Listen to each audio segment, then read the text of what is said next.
ఇక ఫైనల్గా మరి ఏంటి మరి ఇప్పుడు ఉన్నటువంటి పరిస్థితులలో జూబ్లీ హిల్స్ నియోజకవర్గ ఉప ఎన్నిక రాబోతుంది. సో మరి ఇక్కడ బీఆర్ఎస్ నుంచి అయితే ఆవిడని కన్ఫర్మ్ చేసేసారు, మాగంటి గోపీనాథ్ గారు మిస్సెస్ని, సునీత గారిని. సో ఏంటి మీరు కూడా ఏమైనా పోటీ చేసే అవకాశం ఉందా ఏంటి, అసలు అక్కడ గెలిపే అవకాశాలు ఎవరికి ఉన్నాయంటే? మాకు అలయన్స్ ఉంది బీజేపీతో. మంత్రి, కేంద్ర మంత్రిగా దాంట్లో ఉన్నాడు, కూటమి ఎన్డీఏలో ఉన్నాడు కాబట్టి మేము బీజేపీ మీద కాంటెస్ట్ చేయడం అనేది అంత కరెక్ట్ కాదు. బట్ సపోర్ట్ చేస్తారు, ఏ తప్పది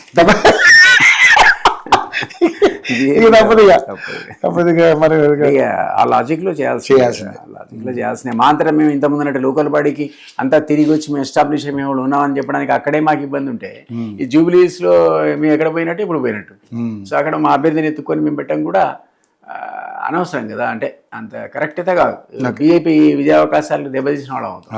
ఇప్పుడు అలయన్స్ సూత్ర ప్రకారం మేము ఆ జోలికి పోకూడదు అసలు. యాక్చువల్లీ మీరు అన్నట్టు ఎస్, అదే అవసరం వస్తే నిజానికి బీజేపీ కూడా ప్రచారం చేయాల్సిన అవసరం వస్తుంది, తప్పదు కాదు. ఓకే సార్, ఏంటి సార్ అసలు అంటే ఎవరికి ఉంది అవకాశం, గెలిపే అవకాశం మీ లెక్క ప్రకారం? మీకున్నటువంటి రాజకీయ అనుభవం అక్కడ కూడా ఈక్వల్ ఛాన్సెస్ ఉన్నాయి ముగ్గురికి.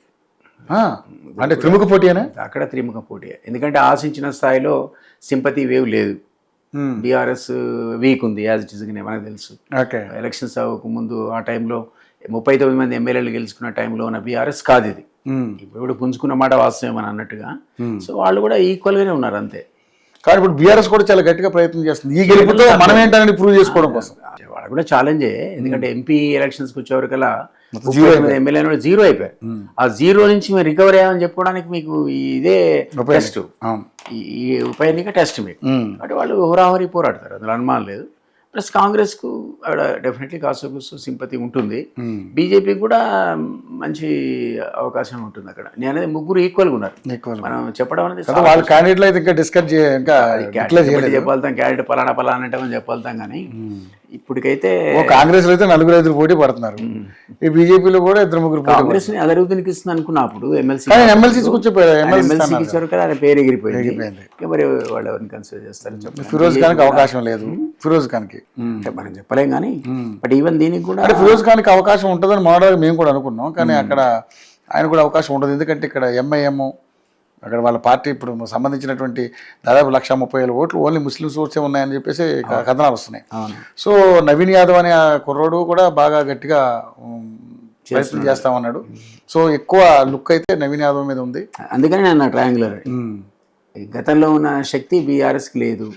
కానీ కాస్త కూర్చో సెంటిమెంట్ పని చేస్తుండొచ్చు, కొద్దిగా కవర్ చేస్తుండొచ్చు, వాళ్ళు వెనకబడ్డదాన్ని కవర్ చేస్తుండొచ్చు. బీజేపీ యాజ్ ఇట్ ఈస్గా అది చూడాలి మరి ఎట్లా. వాళ్ళు బీజేపీలో అయితే ఇప్పుడు లెంకల దీపక్ అప్పుడు ఆయన అప్పుడు కూడా ఆయన పేరు వినపడుతుంది, ఇంకా 2-3 పేర్లు వినపడుతున్నాయి. కానీ బట్ అతనైతే కాంటెస్ట్ చేస్తాడు అక్కడి నుంచి. యువకుడు ఎప్పటి నుంచి ఓడిపోతున్నాడు కూడా ఈసారి ఏమన్నా. అంటే అర్బన్ ఏరియాలోనే బీజేపీ ఉందని మనందరం అనుకుంటాం కదా. అవును, కాబట్టి ఇది అర్బన్ ఏరియా కదా, అర్బన్ ఏరియా కాస్త వాళ్ళ ప్రెజెన్స్ ఉంటుంది ప్రతి దగ్గర. అండ్ కాంగ్రెస్ ఇంకోటి కూడా ఉంది సార్, మన అంటే డీప్కి వెళ్తే అదంతా కొంచెం ముస్లిం సంబంధించిన ఓటర్స్ ఎక్కువ ఉన్నారు కాబట్టి బీజేపీకి అంతా మీరు అన్నారు 1.3 ఉన్నప్పుడు. అవును, మరి డిఫికల్ట్ అదే అంటున్నాను. వాళ్ళకి కూడా అంటే బోరబండ కానీ ఇటు ఈ ఏరియా అంతా కూడా మొత్తం ముస్లిమ్స్ ప్రభావితం ఎక్కువ ఉంటుంది. అండ్ కాంగ్రెస్ వీక్ ఉండి ఇప్పుడు పుంజుకుందని నేను అన్నాను కదా, ఎంత పొజిషన్లో ఉన్నా ఆ మాట అన్నాను కదా. గతంలో పోలిస్తే కాంగ్రెస్ కాస్త కూర్చో ఈ మధ్యకాలంలో రికవర్ అయిందని. కాబట్టి ఈ 3 ఈక్వల్గా అయ్యాయి ఇప్పుడు. సో ఇప్పుడు లోకల్ బాడీ చేయలేం, క్యాండిడేట్స్ తెలిస్తే ఇప్పుడు చెప్పచ్చు. మన ప్రిలిమినరీ సర్వే చేయించుకొని చెప్పచ్చు. అప్పుడు నేను చేయిస్తుంటా.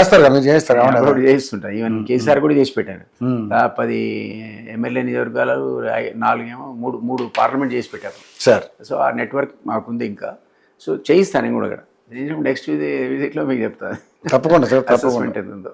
ఓకే, మొత్తానికైతే ఇక ఇప్పుడైతే పోటీ చేసే పరిస్థితి లేదు, మీరు సపోర్ట్ చేయడం తప్ప. బాడీలో ఎవరు అడగరు మమ్మల్ని, అడగరు. అవును, చేయకపోతే పెద్ద లెక్క. బీజేపీతో మేము అలయన్స్ చేసినా ఎంపీటీసీ జెడ్పీటీసీలో చేసుకోవచ్చు. అక్కడేదో బీజేపీతో అలయన్స్ ఉందని పెద్దగా పట్టించుకోవాల్సిన అవసరం లేదు సంస్థలో. అది మేము చేయొచ్చు. సో మీ ప్రయత్నం అయితే మీరు చేయండి, అక్కడ చేస్తాం డెఫినెట్లీ. కానీ ఇక్కడికి వచ్చేవరకల్లా ఇబ్బంది వస్తుంది. ఈ లెవెల్లో అడుగుతారు మమ్మల్ని, అరే ఏంటి మీరు అలయన్స్ ఉండి ఇక్కడ ఏంటి ఎమ్మెల్యే ఎంపీ అడుగుతారు. ఎమ్మెల్సీ ఎమ్మెల్యే ఎంపీ డెఫినెట్గా అడుగుతారు. అది మేము ఎక్స్పెరిమెంట్ చేయలేము.